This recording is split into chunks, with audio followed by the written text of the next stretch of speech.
si berutin tadi. Sekali lagi saudaraku yang dirahmati oleh Allah, teroris tidak akan pernah hilang selama amanat agung masih ada dalam Biblos. Dan amanat agung diimani lalu diwujudkan dengan segala cara, bahkan dengan segala kekuatan yang mereka miliki, seperti negara-negara OTAN, sehingga negara-negara yang lain pun dijadikan sebagai ladang ya untuk mempraktekkan amanat agung, mengadu domba, membunuh, membinasakan.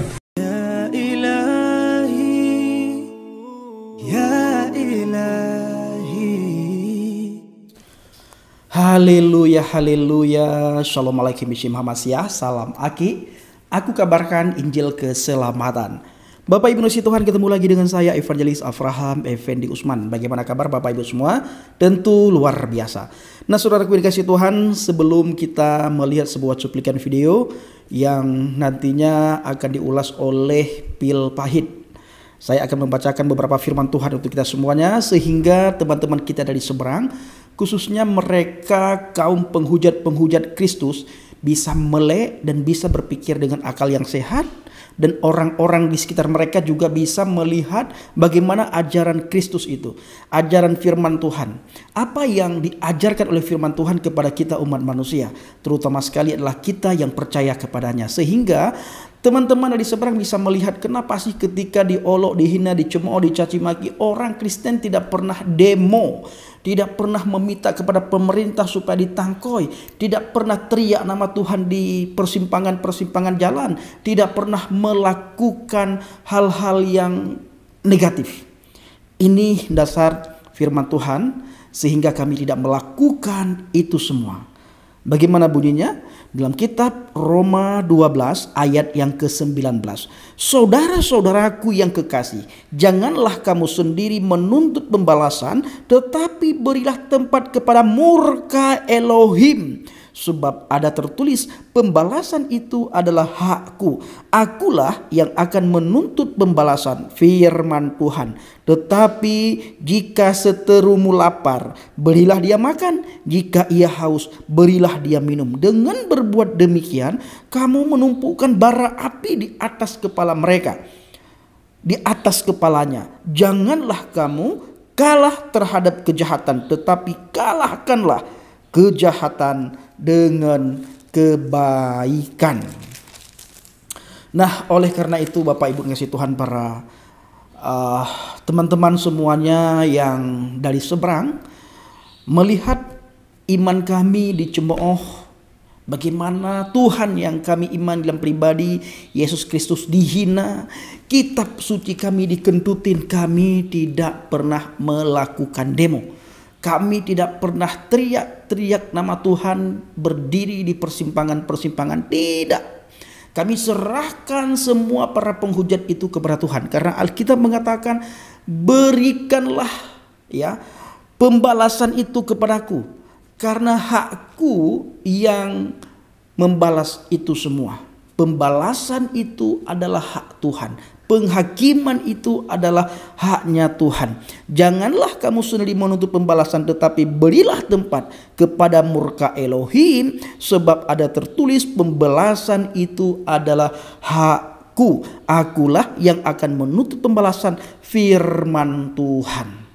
Ini bukan kata pendeta, bukan kata organisasi, bukan kata gereja, bukan kata ini si A, si B, si C, si D, si E, si F, si G, si H, si J, sampai si Z, semuanya tidak.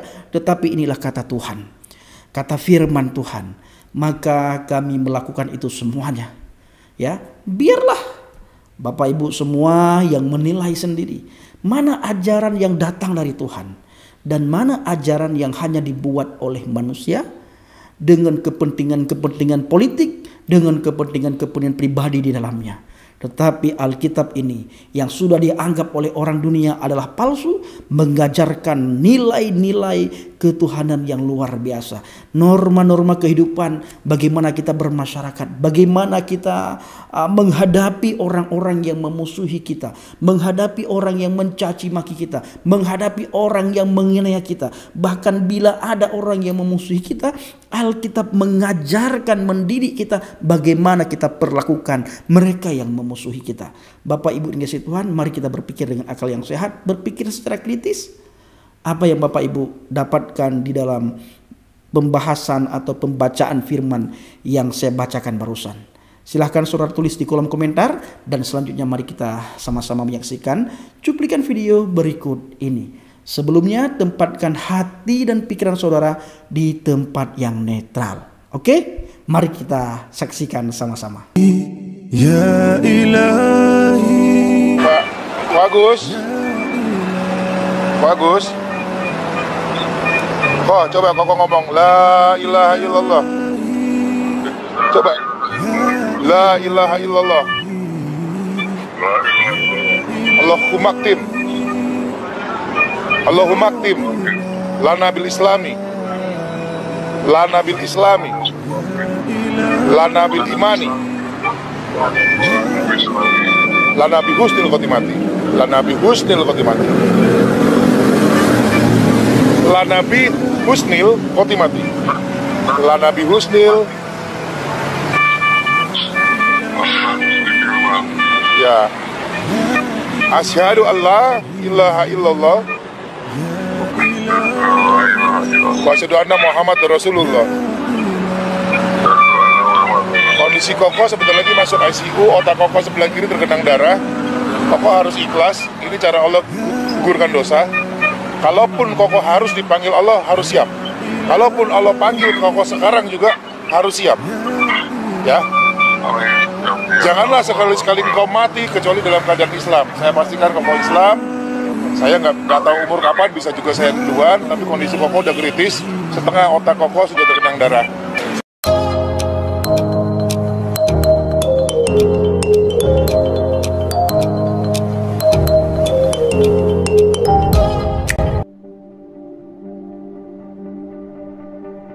Amin. Firman Tuhan katakan ketika bangsa Israel dibuang ke Babel, dia bertanya-tanya, kenapa saya dibuang?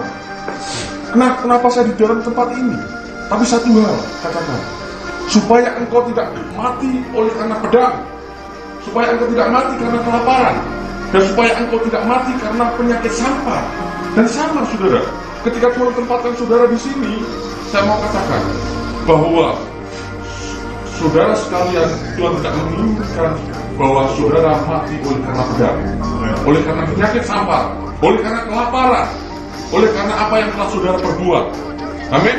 Amin. Sampai detik hari ini saya boleh ada dan saya boleh melayani sebagai hamba Tuhan karena kemuliaan Tuhan. Kalau saya bisa, saudara pasti bisa. Amin. Amin. Amin.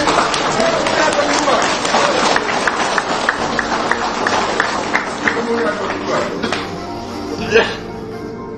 Teman saya dulu ketinggalan, tapi saya bersyukur oleh kemurahan Tuhan, ya, saya dipulihkan, saya boleh melayani dan bersama-sama dengan Bapak Dita Simon keliling mana beliau panggil oleh Tuhan menyatakan kemurahannya. Saya itu sekali lagi, jangan pernah berkecil. Firman Tuhan sudah katakan, aku membuang engkau supaya engkau tidak mati oleh pedang, oleh kelaparan dan penyakit sampar. Dibuang. Dan saudara ditempatkan di tempat ini untuk mengingatkan apa yang telah kita buat. Jadi ketika saudara ditempatkan di sini, ya karena memang perbuatan saudara, betul tidak? Betul. Itu harus aminkan, dan saudara harus iman bahwa Tuhan akan membawa pada kehidupan yang lebih baik.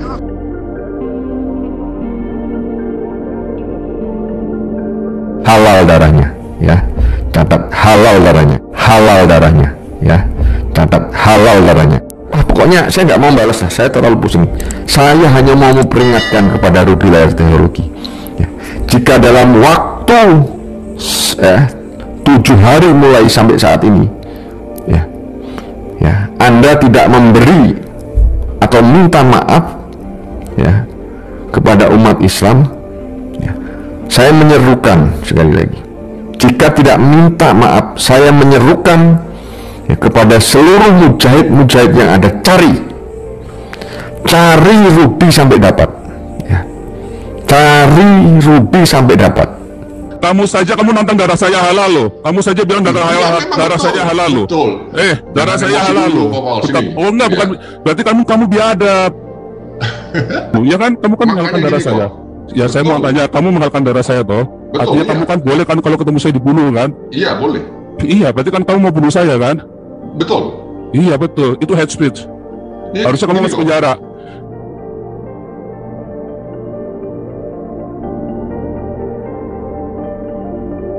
Baik, menyambung kembali si Brutin tadi.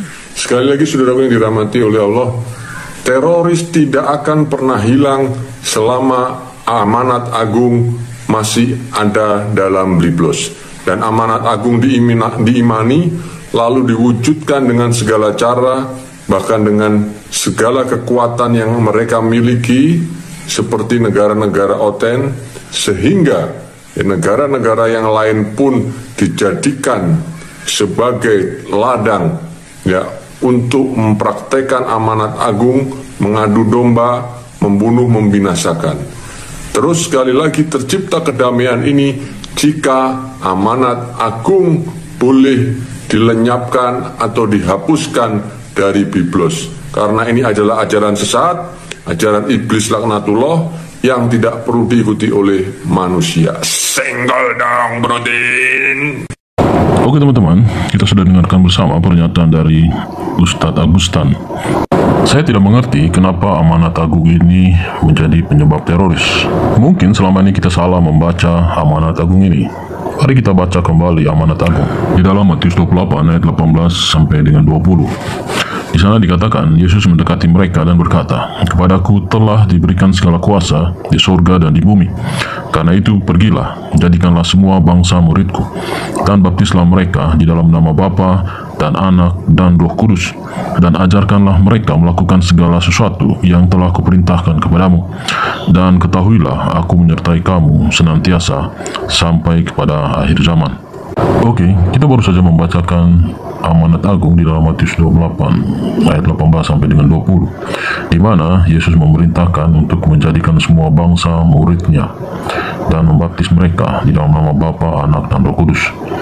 Menurut Ustadz Agustan, ayat-ayat ini menjadi penyebab terorisme dan dia meminta agar ayat-ayat ini dihapuskan. Kira-kira apa yang salah jika Yesus memerintahkan pengikutnya untuk menjadikan semua bangsa muridnya? Mari kita membaca di ayat yang lain bagaimana menjadi murid Yesus. Yohanes 13 ayat 35. Dengan demikian semua orang tahu bahwa kamu adalah murid-muridku, yaitu jikalau kamu saling mengasihi. Jadi jika kita hubungkan Matius 28 ayat 18 sampai dengan 20, Yesus memerintahkan supaya semua bangsa dijadikan muridnya. Kenapa semua bangsa dijadikan muridnya? Teman-teman lihat syarat untuk menjadi murid Yesus, yaitu jika kamu saling mengasihi. Jadi orang-orang yang menjadi murid dari Yesus adalah orang-orang yang saling mengasihi. Dari sini kita bisa melihat Yesus ingin semua orang hidup dalam kasih. Kira-kira jika semua bangsa hidup dalam kasih, adakah teroris? Adakah orang yang saling mengancam membunuh satu sama lain? Tentu saja tidak. Hanya setan yang tidak suka hidup di dalam kasih. Seperti yang dikatakan di dalam 1 Yohanes 3 ayat 10. Inilah tandanya anak-anak Allah dan anak-anak iblis. Setiap orang yang tidak berbuat kebenaran tidak berasal dari Allah. Demikian juga barang siapa yang tidak mengasihi saudaranya. Jadi seperti yang saya sampaikan tadi, bahwa hanya iblislah yang tidak suka hidup di dalam kasih.